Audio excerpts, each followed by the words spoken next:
Hi, this is Rose with Rose's Bits and Bites, and I am going to make a fish dish that I made the other day for my husband, and it was a major hit. First thing I'm going to do is spray the inside of the pan so that nothing sticks, and this way also I'm not using excess of oil. I'm just using enough to keep the spinach that's going in the bottom of the pan from sticking. So the first thing we're going to do is get out, and I just wash them so they're in here, my scissors that are for cutting meat or vegetables or herbs.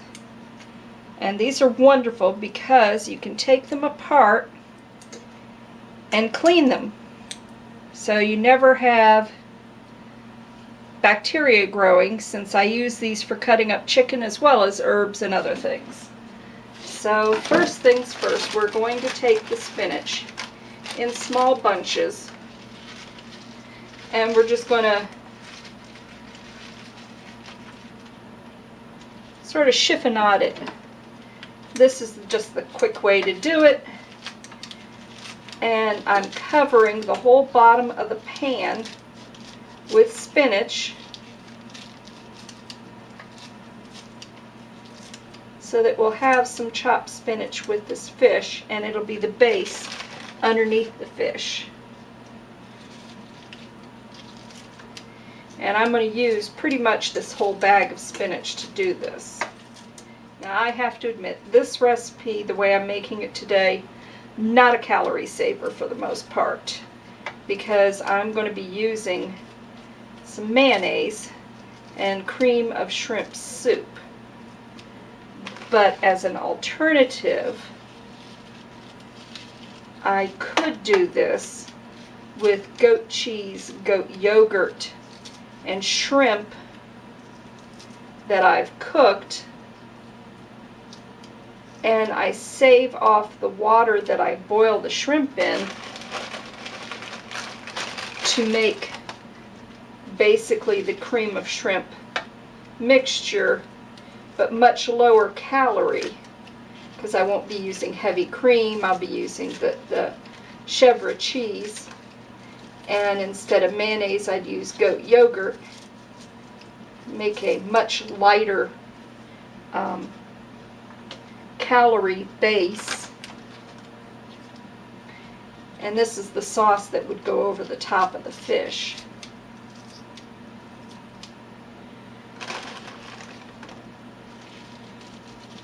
Now I know it looks like there's a whole lot of spinach here, but something I have learned, spinach cooks down to nothing. So go ahead and make this a good 1-inch thick bed of spinach.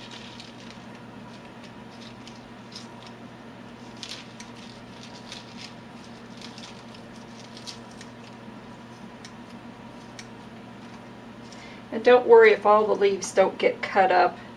The whole idea is just to give you a nice level bed.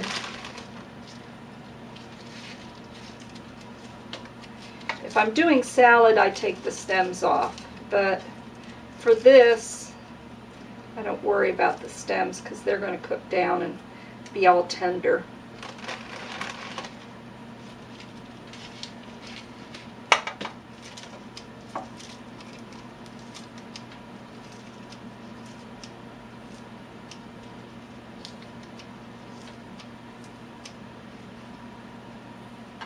Okay, so do one more bunch, fill up a small gap here. Now the fish I'm using is Swai, S-W-A-I, I believe it's from Korea. This is also really good with tilapia or catfish. Any lighter flavored fish. So that's most of that bag of spinach. I've got a little bit left. So now I'm going to wash off the tilapia.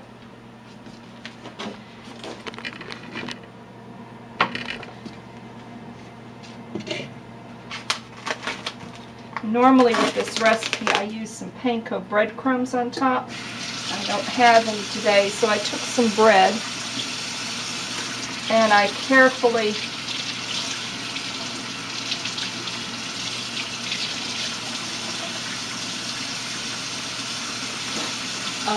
put it in my little Ninja blender there that's sitting on the side of the sink.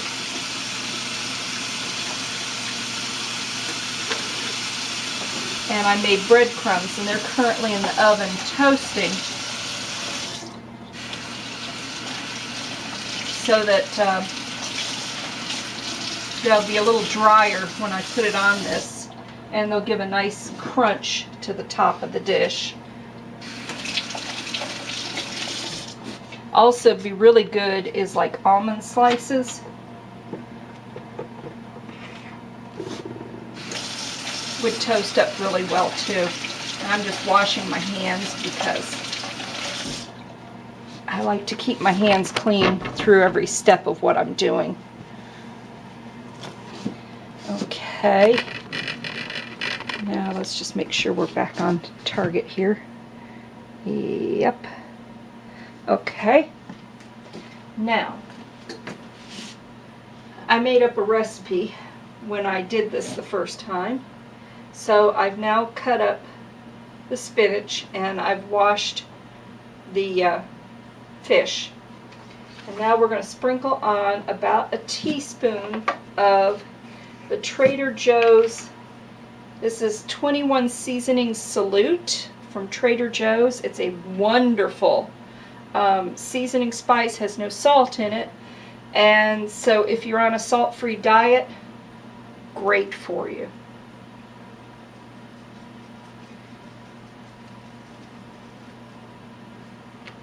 Has a little bit of pepper flake, but it's not a really hot pepper flake, so it's really quite delicious.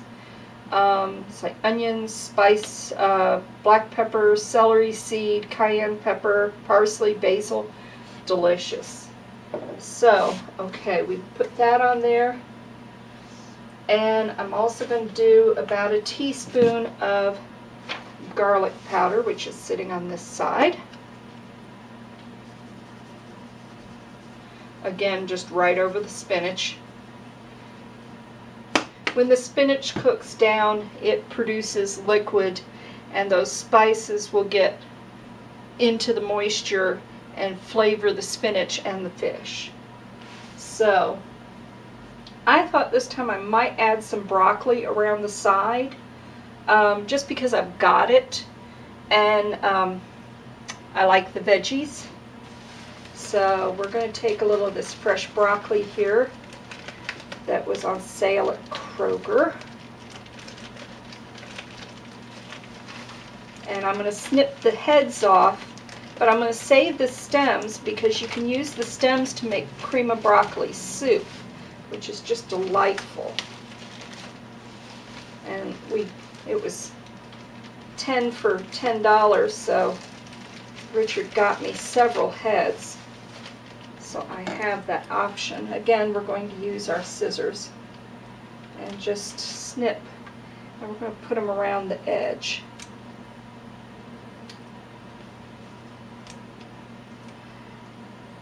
My saying is you can never have too many veggies in a meal. Veggies are good for you.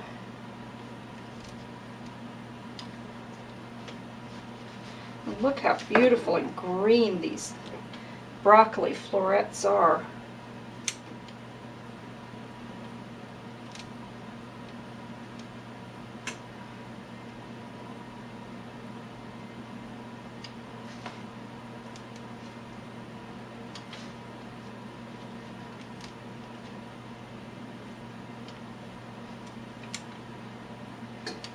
If you ever get broccoli that's starting to flower, that makes a wonderful soup too.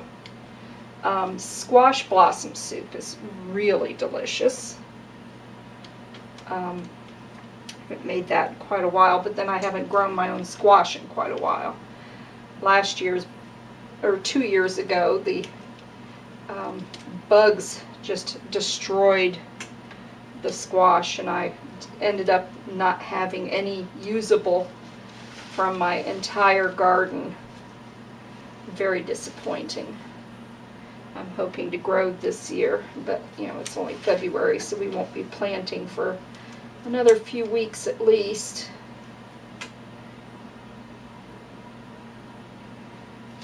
Okay, just a little bit more here.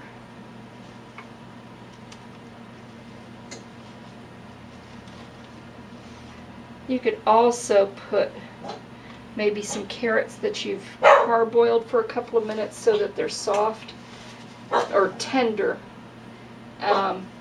into this, because carrots take longer to cook and they wouldn't get as,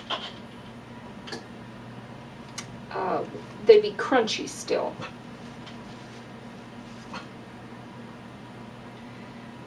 Okay, so that's real pretty. We've got the broccoli going around the side. Got plenty left for making some cream of broccoli soup. Now, in a little mixing bowl, I'm going to take the cream of shrimp soup.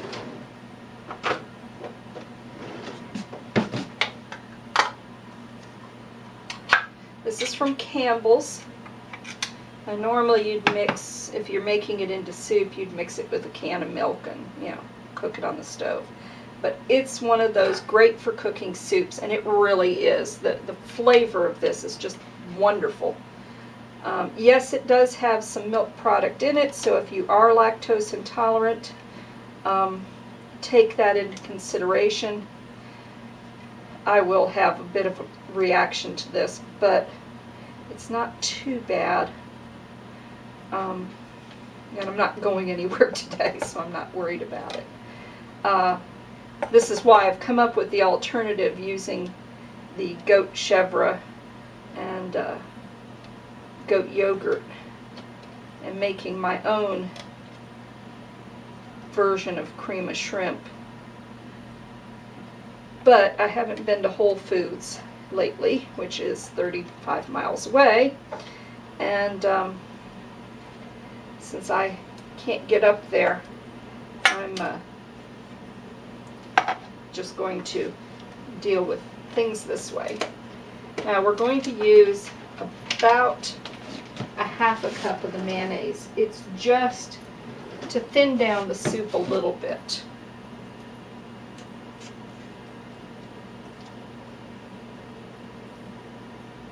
And this also will give an oil, a moisture to the fish. And fish can always use that little extra oil to keep it from drying out when it's cooking. So, okay. And in this, I'm going to add about a teaspoon of smoked paprika.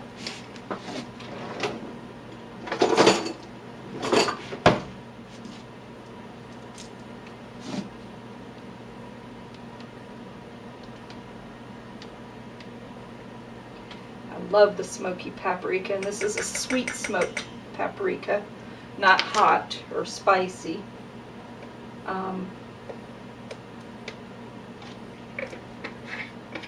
Actually, I get this at Fresh Market.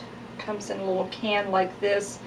It's Mas Portel smoked paprika sweet, and it's wonderful. I just saved an old paprika bottle, and I put some in there because it's easier when I want to sprinkle on like deviled eggs or something. And we're going to add some oregano.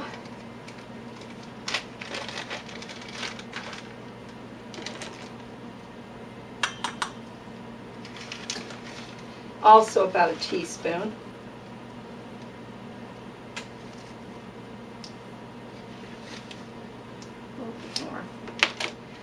And cilantro.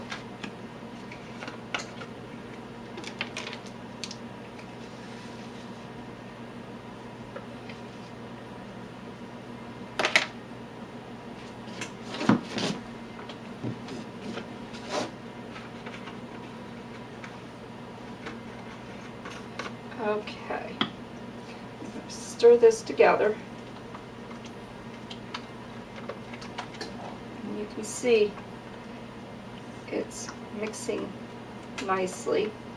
I'm going to put just a little over the top of the spinach first, and then the rest is going to go on top of the fish.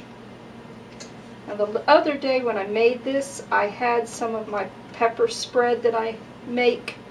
I take bell peppers, I cook them in the oven until the skin starts to crackle up, kind of blister, and you put it into a plastic container with a lid on it, and you sweat them, and the peppers kind of shrivel down and the skin just peels right off, and then I dice them up and put them into a container with just a little bit of balsamic vinegar, and the balsamic acts like a preservative and flavor enhancer, and I use it on my eggs when I make egg white omelets, and I use it in cooking dishes and all kinds of stuff. I do usually about 3 or 4 of the peppers at a time, so it lasts me 2 or 3 weeks when I do that. Okay, now we're going to put just a little bit of this across the top here. Not much, but just a little to flavor what goes underneath the fish. Okay, now these 2 gorgeous fish fillets, which I have washed, are going to go on top. And I put tail one way one side and one way the other. It makes it fit perfectly. And now we're going to put the rest of this right across the top.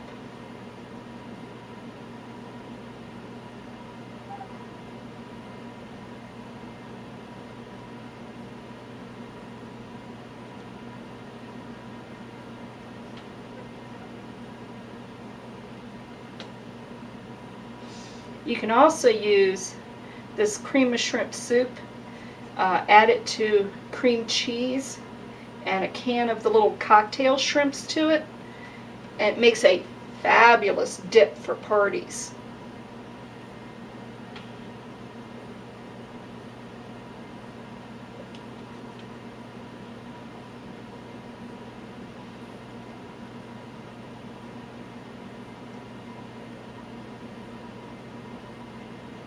Okay.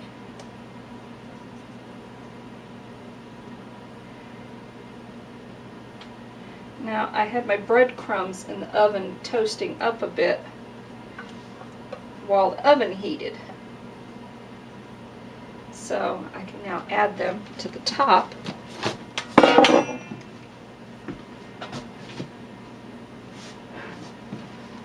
Get my pot holder. I've also got pepper in there roasting right now. Ooh, yeah.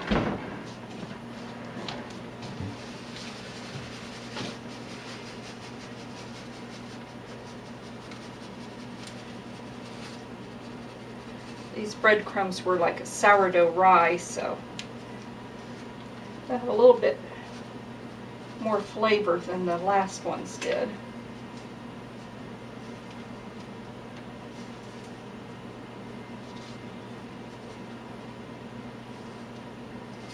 I don't have a gluten problem, though I do kind of watch the wheat just because. I do have family members, though, who are on gluten-free diets, so I would suggest using like a rice bread flour or something for the breadcrumbs. Or, like I said, toasted almonds, which work really well if you like nuts. The family member who's allergic to wheat also doesn't like nuts. So, okay, we now have our dish all ready to go, and we're going to put this into the oven and let it cook at 375 for 15 minutes, and then we're going to lower the heat to 350 for another 5 minutes.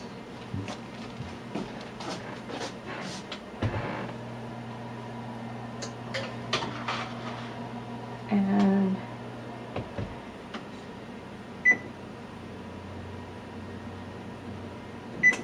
okay. I'm going to get my tongs and turn that pepper over so it roasts on both sides well that I have in the oven.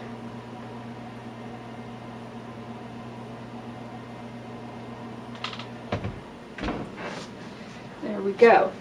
Now I put this over a bed of rice when I make it, and last time I made it I mixed white and brown rice together, so it had kind of a nutty texture to it.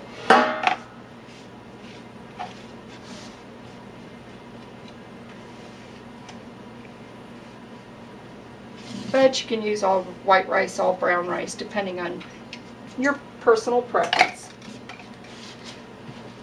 And since rice takes about 20 minutes to cook, or at least the brown rice does, we're going to go ahead and get that pot of water going now as soon as I can put the leftovers away in the fridge. Okay.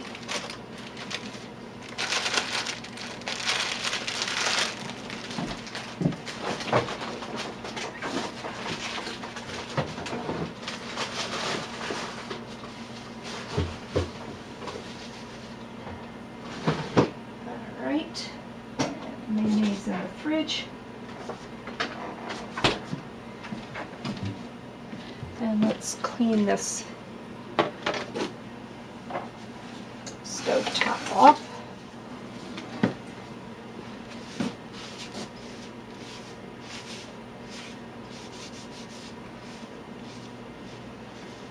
One thing I love about a glass top stove is it's really easy to clean up, and it's also a great surface for prep work before you start cooking.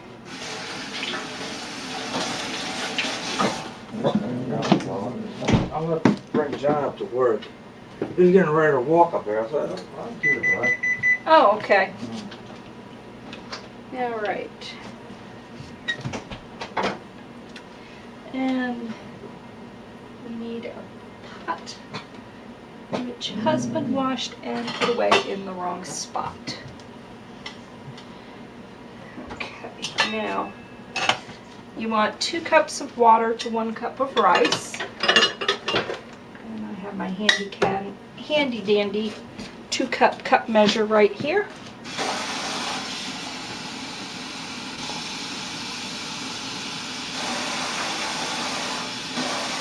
Again, if you're on a salt-free diet, you don't have to put any salt in the water. But if you do like salt, Whole Foods has these wonderful smoked salts and different varieties of salts from all over the world. I like using a little smoked salt for like pork and meat products. But when I'm doing fish, I get their salt that has, it's called Lime Fresco sea salt, and it's a larger grain salt, and it's infused with the lime, and I put a few sprinkles of that in, and that gives the water that bit of a lime flavor, which is going to complement the fish. So we're going to let this come up to a boil, and then we will put in the rice. I'm just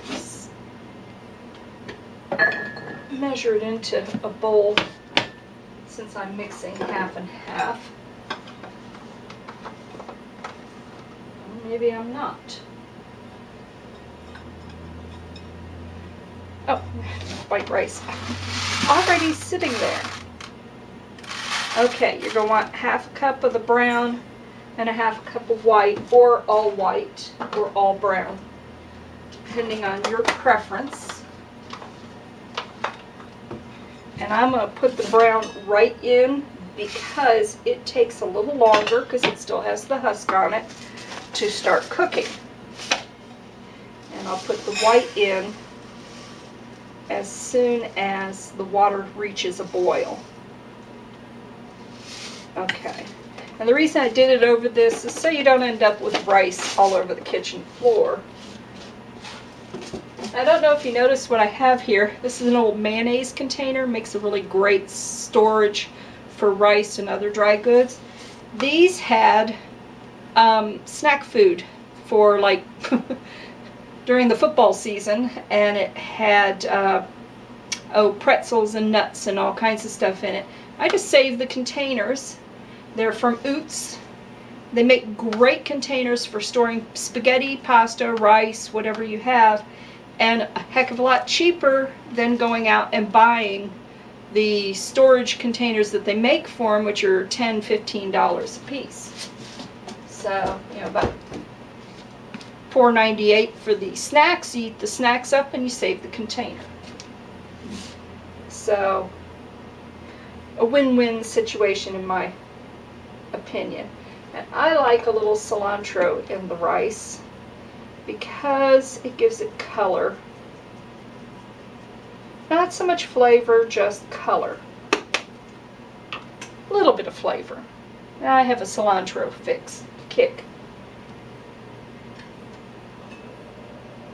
And we're already starting to boil. So we'll add the white rice. And give it a quick stir.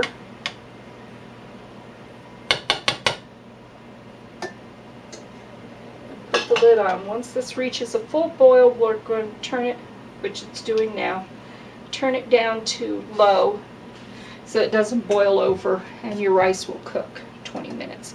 About the time it takes for us to get the fish done, the rice will be done. Now I'm going to pull that pepper, I think. Yeah, we're looking good. Another 5 minutes on that pepper.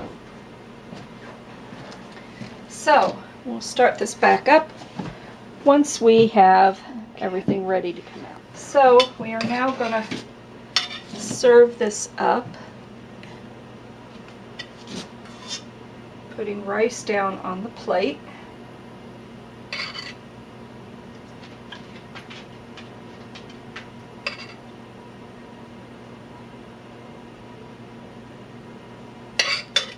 And I put a little bit of red pepper that I roasted while this was cooking on the plate.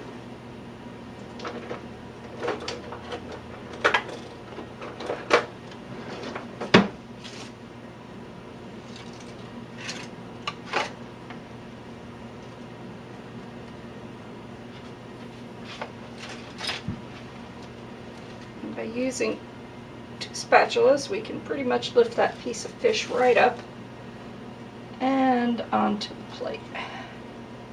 And get the spinach bed underneath it. And we'll put some of that cauliflower or broccoli on the other side.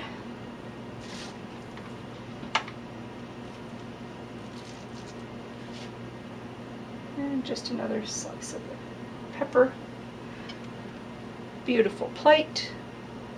And we're going to eat. I hope you enjoyed. We are going to now.